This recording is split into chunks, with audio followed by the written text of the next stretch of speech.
नमस्कार, न्यूज अंग बिहार के डेली बुलेटिन में आपका स्वागत है। मैं हूं आपके साथ साक्षी। आइए करते हैं खबरों की शुरुआत। तिलका मांझी भागलपुर विश्वविद्यालय अब नर्सिंग और हॉस्पिटल मैनेजमेंट के क्षेत्र में भी संस्थानों के साथ करार यानी MOU करेगा। इसके लिए पहल शुरू कर दी गई है। शुक्रवार को TMU के कुलपति प्रोफेसर जवाहरलाल ने एक कार्यक्रम के दौरान कहा कि अस्पताल प्रबंधन की पढ़ाई समय की मांग है। दरअसल तिलका मांझी भागलपुर विश्वविद्यालय के कुलपति प्रोफेसर जवाहरलाल ने ततारपुर स्थित रहमान नर्सिंग होम कैंपस में advance trauma and multi speciality hospital में जर्मनी निर्मित अत्याधुनिक ऑपरेटिंग माइक्रोस्कोप मशीन का उद्घाटन किया। यह मशीन 25 गुना अधिक अपने वास्तविक आकार से अधिक बड़ा दिखाता है। मशीन की कीमत लगभग 15 लाख रुपए है। बताया गया कि इससे सर्जरी में काफी आसानी होगी। मौके पर कुलपति ने चिकित्सकों और नर्सिंग स्टाफ को संबोधित करते हुए कहा कि चिकित्सा का क्षेत्र मानव सेवा का सर्वोच्च क्षेत्र है। चिकित्सक और नर्स का पेशा काफी बड़ा होता है। ये धरती के भगवान होते हैं। कोरोना काल में हॉस्पिटल की संख्या में भी काफी इजाफा हुआ है। हेल्थ के प्रति लोग जागरूक हुए हैं। कुलपति ने कहा कि तिलका मांझी भागलपुर विश्वविद्यालय जल्द ही ATMH के साथ अस्पताल प्रबंधन के क्षेत्र में MOU पर हस्ताक्षर करेगा। इससे मैनेजमेंट के क्षेत्र में भी लाभ मिलेगा। MBA कॉमर्स, IRPM समेत कई विषयों के छात्र यहां ट्रेनिंग और प्रोजेक्ट पर काम करेंगे।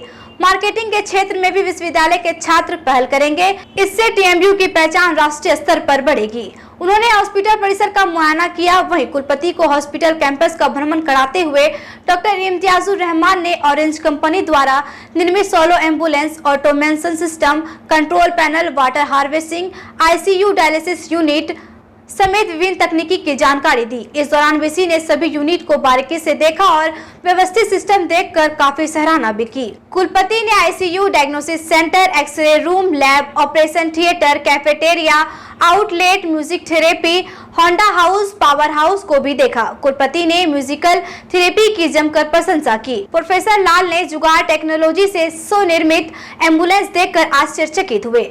मौके पर VC ने डॉक्टर इम्तियाजुर रहमान से जुगाड़ एम्बुलेंस के बनाने की प्रक्रिया और उस पर आने वाली लागत के बारे में भी जानकारी ली। कुलपति ने कहा कि एडवांस ट्रॉमा सेंटर भागलपुर जैसे शहर के लिए अद्भुत और अकल्पनीय है, जहां एक ही छत के नीचे सभी सुविधाएं मौजूद है। प्रोजेक्टर के माध्यम से हॉस्पिटल की सुविधाओं और गतिविधियों की जानकारी दी गई। इसके पूर्व कुलपति सहित सभी अतिथियों का स्वागत बुके, अंग वस्त्र और पौधा भेंट कर किया गया। इस अवसर पर प्रसिद्ध हड्डी एवं नस रोग विशेषज्ञ डॉक्टर इम्तियाजुर रहमान, प्रसूति एवं स्त्री रोग विशेषज्ञ डॉक्टर इमराना रहमान, TMU के रजिस्ट्रार डॉक्टर गिजेश नंदन कुमार, MBA की director doctor Nirmala Kumari, PRO doctor Deepak Kumar Dinkar, doctor Ashok Thakur, senate सदस्य मुजफ्फर अहमद, सैयद जिज़ा हुसैन, डॉक्टर श्रीमंत मुखोपाध्याय, संतोष कुमार, मनोज शर्मा सहित हॉस्पिटल के नर्सिंग स्टाफ मौजूद थे। जो अभी तक मैंने देखा उससे ऐसा लगता है कि आपका जो नर्सिंग होम है वो एडवांस तो है, यह सचमुच अद्भुत है, अविश्वसनीय है, अकल्पनीय है। It is like departmental store, इसलिए कि एक छत के नीचे वो सारी चीजें हैं जो एक हॉस्पिटल में होने चाहिए। और यही कारण है कि कॉस्ट इफेक्टिव है।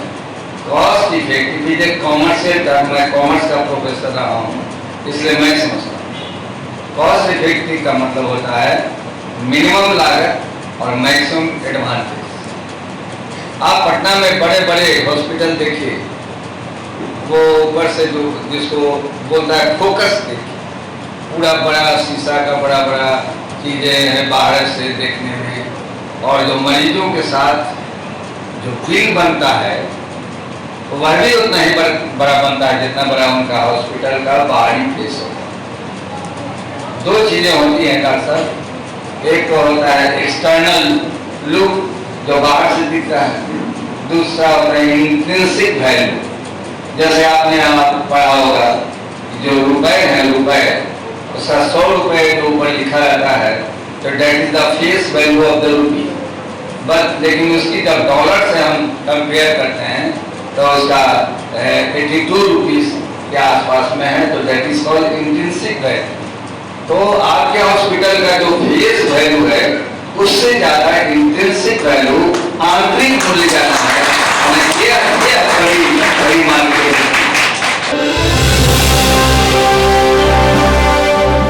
National institute of fashion technology में भागलपुर जेएस एजुकेशन के छात्र छात्राओं ने एक बार फिर परचम लहराया है। नीट के रिजल्ट में जेएस एजुकेशन के 10 छात्रों ने बाजी मारी है, जिनमें 9 छात्राएं और 1 छात्र शामिल हैं। वहीं जेएस एजुकेशन के संस्थापक राजीव कांत मिश्रा ने सभी सफल छात्र छात्राओं को मिठाई खिलाकर उज्जवल भविष्य की कामना करते हुए उन्हें शुभकामनाएं दी। राजीव कांत मिश्रा ने कहा कि कड़ी मेहनत के बदौलत यह रिजल्ट हासिल हो पाया है। उन्होंने कहा कि हमारी संस्था बहुत छोटे स्तर से नीट के पढ़ाई की शुरुआत की थी। साथ ही कहा कि अभी तक 500 से अधिक छात्र छात्राओं ने नीट में बाजी मारते हुए बड़ी बड़ी कंपनियों में अपनी सेवा दे रहे हैं।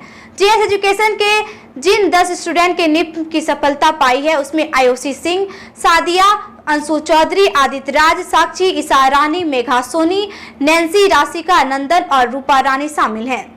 संस्था के डायरेक्टर राजीव कांत मिश्रा ने बताया कि नीट में जाने के लिए 3 लेवल के एग्जाम को उत्तीर्ण करना होता है। इसमें रचनात्मकता, दूरदर्शिता एवं सटीक उत्तर देना जरूरी है। कला एवं हस्तकला के अलावा अंग्रेजी, गणित, सामान्य ज्ञान सहित अन्य विषयों में पास करना होता है। इस अवसर पर संस्था के शिक्षक छाया मिश्रा, संजय झा, अनिल कुमार, चंद्रमोहन, अशोक संगीत, अमित कुमार, आलोक कुमार, अमन चौधरी मौजूद थे। पहले मुझे जेएस एजुकेशन के बारे में पता नहीं था, फिर मैं भागलपुर आई तो पता चला कि जेएस एजुकेशन है यहाँ पे इंस्टीट्यूट जो निफ्ट का तैयारी करवाती है।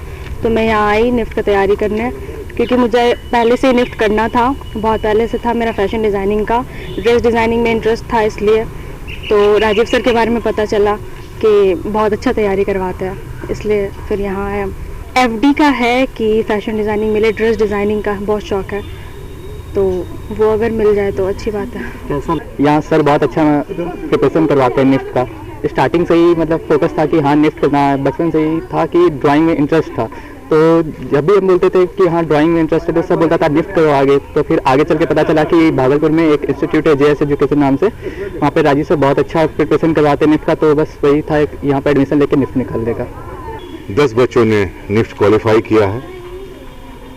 जैसा आप सभी लोग जानते हैं कि हम लोग पिछले 22 सालों से निफ्ट की तैयारी करा रहे हैं और लगातार हम लोगों का रिजल्ट अच्छा होता जा रहा है। सिर्फ कोरोना काल के दौरान हम लोगों को थोड़ी दिक्कत का सामना करना पड़ा था, लेकिन फिर धीरे धीरे देख रहे हैं कि बच्चों के अंदर में वो उत्साह आ रहा है। निफ्ट के माध्यम से बच्चे जैसी जगह पर जाते हैं, उससे सिर्फ उनका ही आत्मविश्वास नहीं बढ़ता, उससे उनके परिवार का, समाज का, हमारे शहर का और बिहार का काफ़ी नाम ऊंचा हो रहा है। क्योंकि आज के बच्चे जो निफ्ट के माध्यम से या एनआईडी के माध्यम से बाहर गए हैं, वो राष्ट्रीय और अंतर्राष्ट्रीय स्तर पर ऐसे ऐसे जगह पर काम कर रहे हैं जो कि अपने आप में बहुत महत्वपूर्ण है। जैसे आप अगर नाम सुने तो आज फ्लिपकार्ट का नाम लीजिए, अमेजन का नाम लीजिए, आप किसी का भी ऐसे जगह का नाम लीजिए, आप रेमंड्स का नाम लीजिए, जितने बड़े बड़े फैशन हाउसेज हैं उसका नाम लीजिए, आप वीआईपी का नाम लीजिए, आप ज्वेलरी में कहीं का भी नाम ले लीजिए, वो हर जगह हमारे बच्चे और भागलपुर के निफ्ट के जेएस एजुकेशन से निकले बच्चे आज अपना नाम रोशन कर रहे हैं। नकली कस्टम इंस्पेक्टर बन केंद्रीय राज्य मंत्री अश्विनी चौबे के बेटे अरिजीत शाश्वत चौबे से ऑक्शन के गाड़ी दिलाने के एवज में 8,29,200 रुपए की ठगी करने वाला अंतर्राज्यीय ठग गिरोह के बम्बम सिंह के साथ उसके सहयोगी सुरेश परमानिक और निर्मल मंडल को भागलपुर पुलिस ने गिरफ्तार कर लिया है। गौरतलब हो कि 9 जनवरी 2023 को अरिजीत शाश्वत चौबे ने सजौर थाना में लिखित आवेदन देकर नकली कस्टम इंस्पेक्टर बने अज्ञात व्यक्ति के खिलाफ ठगी का मामला दर्ज कराया था, जिसके बाद वरीय पुलिस अधीक्षक आनंद कुमार के निर्देश पर टीम का गठन किया गया। मास्टरमाइंड और मुंगेर निवासी बम्बम सिंह, उसके सहयोगी सुरेश परमानिक और निर्मल मंडल को पश्चिम बंगाल मुर्शिदाबाद तारापीठ थाना क्षेत्र के रामपुर हाट से गिरफ्तार किया गया। इधर सिटी एसपी अमित रंजन ने प्रेस कॉन्फ्रेंस कर मामले की विस्तृत जानकारी दी। मौके पर law and order DSP doctor Gaurav Kumar मौजूद रहे। एक एफआईआर दर्ज हुआ सजौर थाने में अरिजीत शाश्वत जो माननीय केंद्रीय मंत्री अश्विनी कुमार चौबे के पुत्र हैं, उन्होंने एफआईआर दर्ज कराया था कि उनके खिलाफ धोखाधड़ी हुई है 8,29,200 रुपये की। और ये कांड जो सजौर थाना में 29/23 दर्ज हुआ था, इसके लिए एक विशेष टीम का गठन किया गया था और फिर बाद में अभियुक्त लोग का पता चला तो ये एक बहुत ही बड़ा गिरोह का एक मेंबर है, अंतर्राज्यीय ठग है बम सिंह। इसको हम लोगों ने गिरफ्तार किया है। इसके साथ 2 अन्य लोग गिरफ्तार हुए हैं, उनका नाम है सुरेश प्रमाणिक और निर्मल मंडल। तो ये लोग काफ़ी जनप्रतिनिधियों के साथ ठगी कर चुके हैं और इनका मोडस ऑपरेंडाई ये था कि ये अपने आप को कस्टम ऑफिसर या कस्टम इंस्पेक्टर बताते थे और उसके बाद उन नेताओं से संपर्क करके उनके साथ ठगी करते थे। बिहार में जातिगत गणना पर हाईकोर्ट ने रोक लगा दी है। इसको लेकर बिहार में सियासत भी तेज हो गई है। वहीं इसको लेकर केंद्रीय राज्य मंत्री अश्विनी चौबे ने बड़ा बयान दिया है। अश्विनी चौबे ने कहा कि हाईकोर्ट के निर्णय को गलत नहीं कह सकते। उन्होंने सीएम नीतीश कुमार पर तंज कसते हुए कहा कि पलटू राम का दूसरा अध्याय शुरू हो गया। हाईकोर्ट के निर्णय को तो कोर्ट के निर्णय को हम गलत नहीं कह सकते। अभी रोक लगाया है, आगे क्या होगा देखना होगा। लेकिन हम तो जब साथ में थे तो हमने उसका सहयोग किया था। लेकिन जातिगत निर्णय किस काम के लिए? विकास के लिए, कि विकास हो और जातियों का विकास हो, सबका साथ, सबका विकास, सबका विश्वास और सबका प्रयास। लेकिन अब तो पलटू राम जी का दूसरा अध्याय शुरू हो गया। ये जंगल राज के गोद में बैठ करके और जातियों को जाति से भिड़ंत करने का, एक विद्रोह पैदा करने का ये इनका नाटक है। हम चाहते हैं कि भाई सबका विकास होना चाहिए। भागलपुर के सुल्तानगंज थाना में पदस्थापित महिला एएसआई किरण सोनी पर 10,000 लेकर मामले को रफा दफा करने का आरोप लगा है। मामला मोटरसाइकिल चोरी और मारपीट से जुड़ा हुआ है। दरअसल सुल्तानगंज के मिर्जापुर निवासी लोकेश कुमार पर पड़ोस के फंटू साथी ने बाइक चोरी का आरोप लगाते हुए मारपीट की, जिसके बाद दोनों पक्ष सुल्तानगंज थाना पहुंच गया, जहां पुलिस ने लोकेश कुमार को हाजत में बंद कर दिया। जिसके बाद सुल्तानगंज थाना में पदस्थापित महिला एएसआई किरण सोनी ने लोकेश की पत्नी शिवानी कुमारी से मोटी रकम की डिमांड की, लेकिन 10,000 लेकर लोकेश को छोड़ दिया।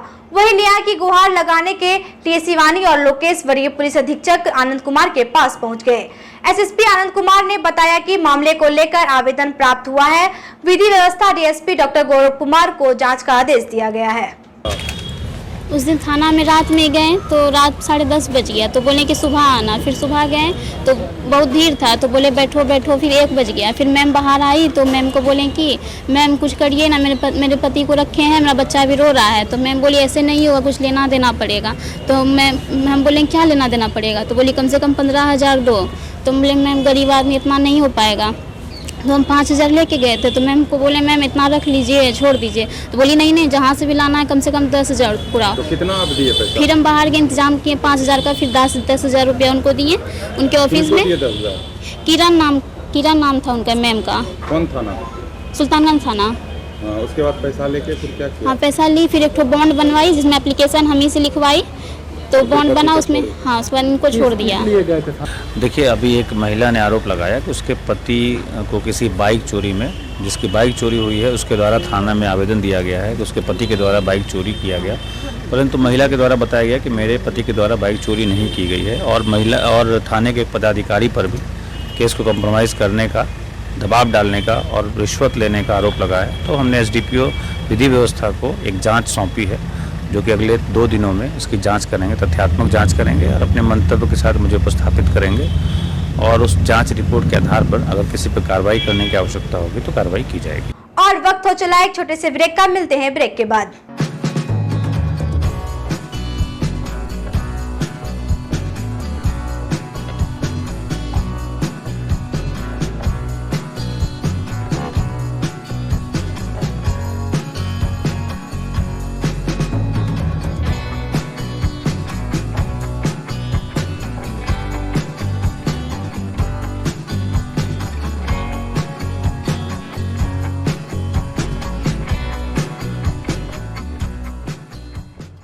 ब्रेक के बाद फिर से आपका स्वागत है। बढ़ते हैं अगली खबर की ओर।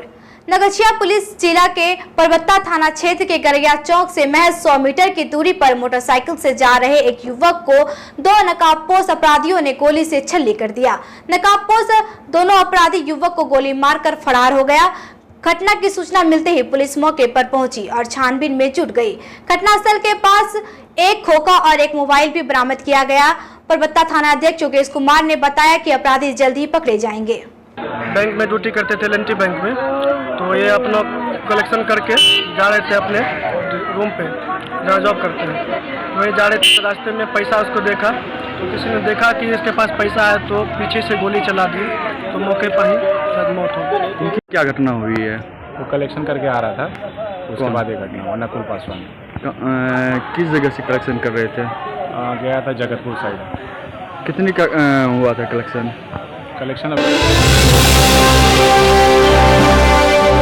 नाथनगर थाना पुलिस ने बीते शुक्रवार की रात थाना क्षेत्र के विभिन्न इलाके में छापेमारी करते हुए विभिन्न कांडों में नामजद 5 आरोपित को गिरफ्तार किया है।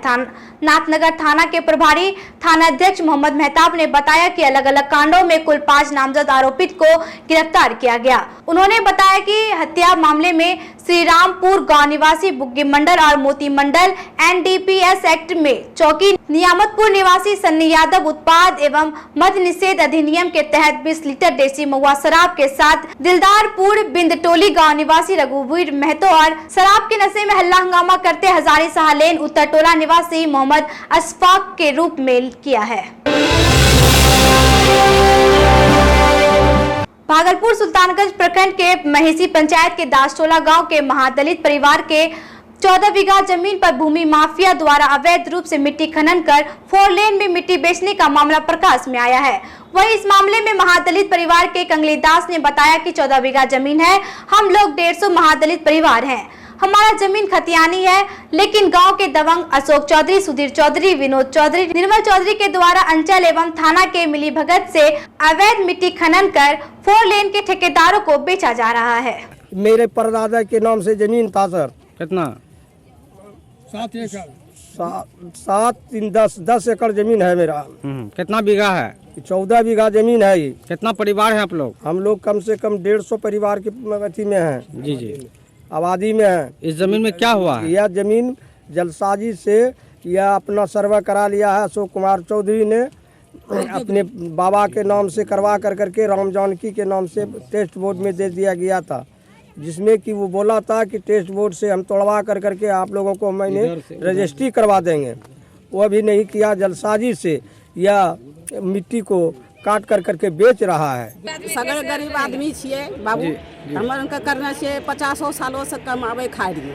अखनी यही बाबी का अब जकरो अथी छन बाभन सब वो दाबी धरलकै कि हमरो जमीन छे, वहाँ सब करवाही करी बलजोड़ी बकरी सब करे छे। तो इस अभी तो हमको पता चला तो हम इस समाज में आए। अनुसूचित जाति के जो अवैध रूप से यहाँ मिट्टी खनन का जो प्रोग्राम चल रहा है, तो हमने तत्काल थानेदार साहब से बात किया, तो उन्होंने आश्वासन दिया कि ऐसा है कि पेपर भेजिए, अगर सही लीगल है तो हम इस पर कार्रवाई करेंगे और ये अवैध खनन नहीं होगा।